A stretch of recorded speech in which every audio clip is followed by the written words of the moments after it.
आज मैं आपको एक ऐसी डरावनी कहानी सुनाने जा रहा हूँ जिसे सुनकर आपकी रूह कांप उठेगी। ये कहानी है चिरगुणी की।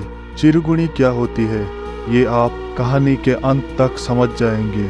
हमारी एक छोटी सी भूल जिसने एक मासूम आत्मा को भटकने पर मजबूर कर दिया। तो बैठिए और ध्यान से सुनिए।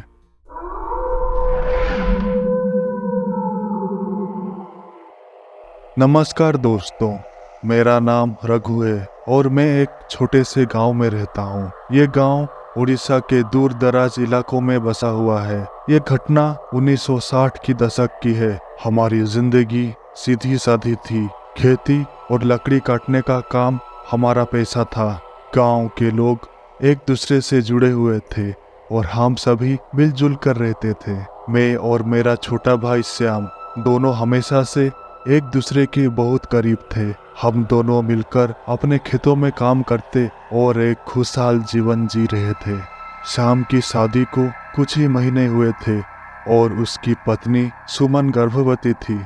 ये खबर हमारे परिवार के लिए किसी जश्न से कम नहीं थी। सुमन एक सीधी सादी और प्यारी लड़की थी और श्याम उससे बहुत प्यार करता था। वो दिन रात अपने होने वाले बच्चे के बारे में ही सोचता रहता था। जन्म होने से पहले ही लड़का होगा तो ये नाम रखूंगा, लड़की हुई तो ये नाम रखूंगा, ऐसे खुश होकर बातें किया करता था। सुमन का गर्भकाल पूरा होने वाला था। ये 9वां महीना चल रहा था और हम सब उस दिन का बेसब्री से इंतजार कर रहे थे जब हमारे घर में नन्ही सी खुशियों की किलकारियां गूंजेगी।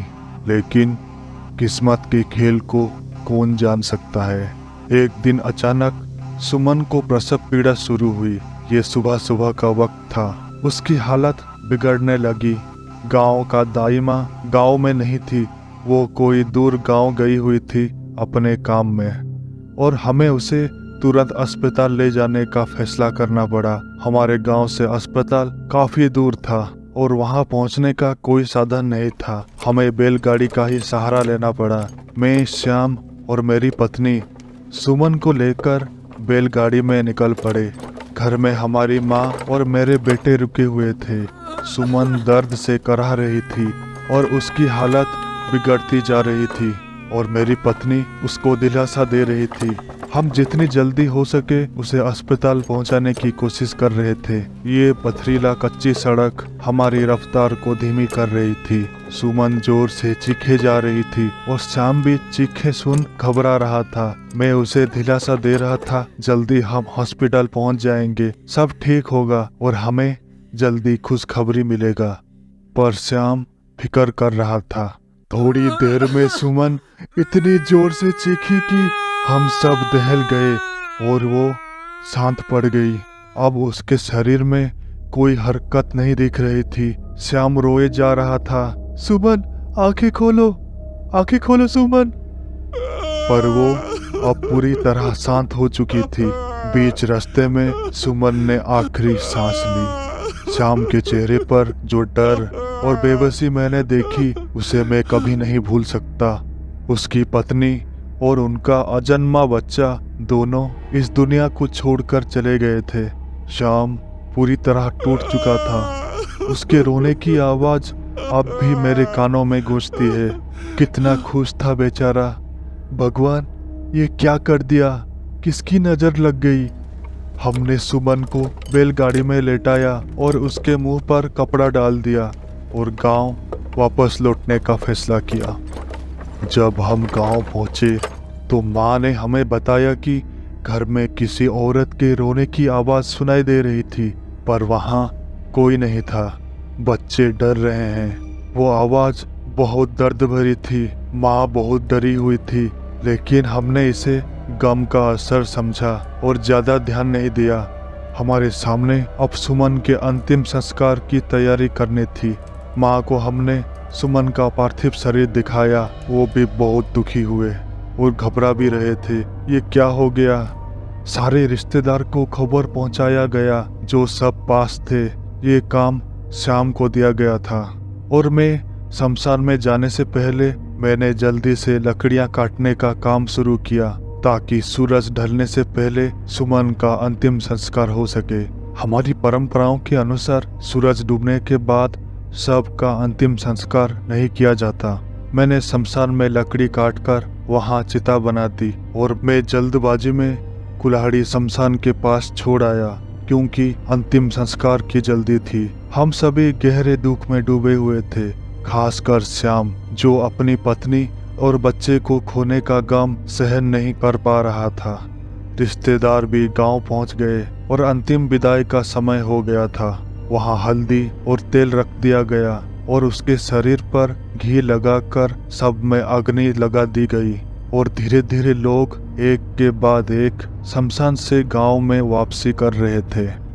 रात हो गई थी और सब लोग शमशान से लौट चुके थे। मुझे अचानक याद आया कि मेरी कुल्हाड़ी शमशान में ही छूट गई है। अगले दिन काम के लिए मुझे उसकी जरूरत थी, तो मैंने चाचा और मामा को साथ लिया और हम तीनों शमशान की ओर वापस गए। जैसे ही हम शमशान पहुंचे, एक अजीब सा सन्नाटा छाया हुआ था। ठंडी हवा और पेड़ों की सरसराहट हमें और ज्यादा बेचैन कर रही थी। तभी मैंने एक हल्की हल्की औरत की आवाज सुनी, जैसे कोई रोते हुए कुछ गा रहा हो। उसका धुन सुनाई दे रहा था मुझे। हमने आवाज का पीछा किया और हमने देखा कि सुमन के चिता के दिशा से ही वही आवाज आ रही थी। वहां आग अब भी जल रही थी, पर वही चिता के पास एक औरत खुले लंबे घुंघरालू बाल के साथ पैर पसारे बैठी हुई थी। उसका मुंह नीचे की ओर था। वो पीछे से सुमन जैसी दिख रही थी, लेकिन उसके हाथ में एक छोटा रोता हुआ खून से सना नवजात बच्चा था।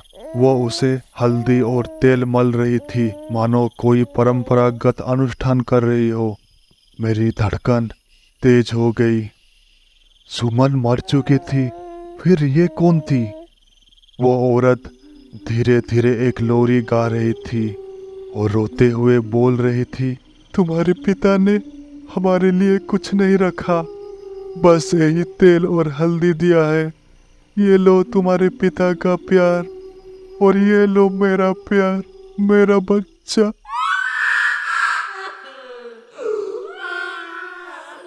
और उसे वो चूमती और प्यार करती, फिर रोने लगती, फिर गाना गुनगुनाने लगती।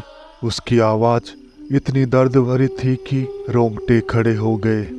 मैंने चाचा और मामा की ओर देखा और उनके चेहरे पर भी वही डर साफ दिख रहा था। अचानक मेरा पैर एक सूखी टहनी पर पड़ी और उसकी आवाज आई। तभी अचानक वो औरत हमारी ओर मुड़ी। उसकी आंखें गुस्से से लाल थी। उसके माथे पर वो बड़ा सा लाल सिंदूर लगाया हुआ था। वो देखने में बहुत डरावना लग रही थी। उसने पास ही पड़े मेरी कुल्हाड़ी उठाई और हमारी ओर तेजी से फेंकी। कुल्हाड़ी जाकर हमारे पास के एक पेड़ में धंस गई। उसका चेहरा क्रोध से भर गया था और फिर उसने धीरे से हाँफते हुए कहा, तुम लोग मेरे पति के बड़े भाई हो और मामा ससुर जी हो, इसलिए मैंने तुम्हें छोड़ दिया, वरना तुम तीनों की मौत पक्की थी। तुम लोगों ने मेरे साथ ये क्या कर दिया? और वो अपना मुंह दूसरे ओर कर ली और फिर रोने लगी, अपने बच्चे को पकड़े हुए। फिर वो अपने काम में लग गई, तेल और हल्दी उसे मलती हुई। हम तीन बिना कुछ सोचे समझे भाग निकलने का फैसला किया। मेरी कुल्हाड़ी अब भी उस पेड़ में धसी हुई थी और उस पर हल्दी और तेल के निशान साफ दिख रहे थे। उसे मैं बहुत शक्ति लगाकर खींचा और गांव की ओर भाग आए, डरते हुए, हाँफते हुए। हमने उस रात इस भयानक घटना का जिक्र किसी से नहीं किया, लेकिन हमारे अंदर का डर हमें चैन से सोने नहीं दे रहा था। अगले दिन गांव के कुछ लोग शमशान से गुजर रहे थे और जंगल की ओर जा रहे थे। वही जंगल के जाने के लिए वही एकलौता पगडंडी था और उन्होंने भी उसी औरत और बच्चे को देखा, ये दावा किया। धीरे धीरे ये बात पूरे गांव में फैल गई लोग अब शमशान के पास जाने से डरने लगे थे। एक अजीब सा माहौल बन गया था और हर कोई इस घटना के बारे में बात कर रहा था। फिर हमें एक पुजारी ने बताया कि हमने एक बहुत बड़ी धार्मिक भूल की है। हिंदू परंपराओं के अनुसार गर्भवती महिला के शव के साथ उसके अजन्मे बच्चे को भी पेट से काट कर निकाल कर उसके साथ ही दफनाना चाहिए, लेकिन हमने ये कर्म पूरा नहीं किया और इस वजह से सुमन की आत्मा अब चिरगुणी बन गई थी। वो आत्मा जो अपने अजन्मे बच्चे के साथ भटकती रहती है। हमने उसका 12वें दिन के अंतिम रीति रिवाज के बाद अगले दिन का इंतजार था। उस दिन जब हमने तांत्रिकों के साथ मिलकर सुमन और उसके अजन्मे बच्चे के लिए एक खास अनुष्ठान किया, हम सभी ने चैन की सांस ली। गांव में अब शांति लौटने लगी थी। कुछ ही दिनों में लोग फिर से अपने कामों में व्यस्त हो गए और शमशान के पास से गुजरते समय अब किसी के चेहरे पर डर की झलक नहीं दिखती थी। लेकिन मेरे मन में एक अजीब सा बेचैन करने वाला डर अब भी था। मुझे ऐसा लग रहा था कि सब कुछ अभी खत्म नहीं हुआ है। वो लोरी, वो सुमन की भयानक आंखें और उसका बच्चा, ये सब मेरे जहन से हट नहीं पा रहा था। मैंने खुद को समझाने की बहुत कोशिश की कि अब सब ठीक है, लेकिन हर रात मुझे एक सपना आता। सुमन का बच्चा रो रहा होता और सुमन उसे गोद में लेकर मुझे घूर रही होती। इसे इतनी जल्दी मैं भुला नहीं सकता। अनुष्ठान के कुछ ही हफ्तों के बाद गांव में फिर से कुछ अजीब घटनाएं होने लगी। सबसे पहले हमारे पड़ोस के परिवार ने कुछ अजीब चीजें महसूस की। वो पड़ोसी के साथ सुमन का अच्छा रिश्ता था। वो उनके घर अक्सर जाया करती। उन्होंने रात को अपने घर के दरवाजे पर किसी के खरोचने की आवाज सुनी और रोने की आवाज आ रही थी और दरवाजा रात को हिल रही थी। साथ ही खटखटाहट सुनाई दे रही थी। उन्होंने डर के मारे दरवाजा नहीं खोला, जैसे कोई बाहर से आने की कोशिश कर रही हो। जब सुबह वो बाहर देखने गए तो उन्होंने दरवाजे पर हल्दी और तेल के निशान देखे। ये वही निशान थे जो मैंने उस रात शमशान में कुल्हाड़ी पर देखे थे। धीरे धीरे ये घटनाएं गांव के कई घरों में फैलने लगी। लोगों ने कहना शुरू कर दिया कि रात के समय कोई औरत उनके घरों के आसपास मंडराती है। कभी वो हल्दी और तेल के साथ, कभी बच्चा गोद में लिए दिखती और रोते हुए सुनाई देती। गांव में फिर से डर का माहौल बन गया। लोग अपने घर के दरवाजे और खिड़कियां बंद रखने लगे। सबसे ज्यादा असर श्याम पर पड़ा। सुमन की मौत के बाद से ही वो टूट चुका था, लेकिन अब उसका व्यवहार और भी अजीब हो गया था। वो अकेले रहने लगा था, किसी से बात नहीं करता था और अक्सर दिन के वक्त शमशान की ओर जाता था। सबको वो दिखता था। वो उसे फिर से देखना चाहता था, उससे बातें करना चाहता था। वो सुमन को भूल नहीं पा रहा था। मैंने कई बार उसे समझाने की कोशिश की, लेकिन वो मुझे टाल देता। एक रात मैंने उसे चुपचाप शमशान की ओर जाते हुए देखा। मैं डर गया कि कहीं वो कुछ गलत ना कर बैठे। मैं उसके पीछे पीछे गया और जो मैंने देखा वो मेरी रूह को हिला देने वाला था। श्याम शमशान के बीचों बीच बैठा था और उसके सामने एक धुंधली आकृति थी। वो आकृति बिल्कुल सुमन की तरह दिख रही थी। सुमन उसे पुकार रही थी और श्याम उसकी ओर बढ़ रहा था।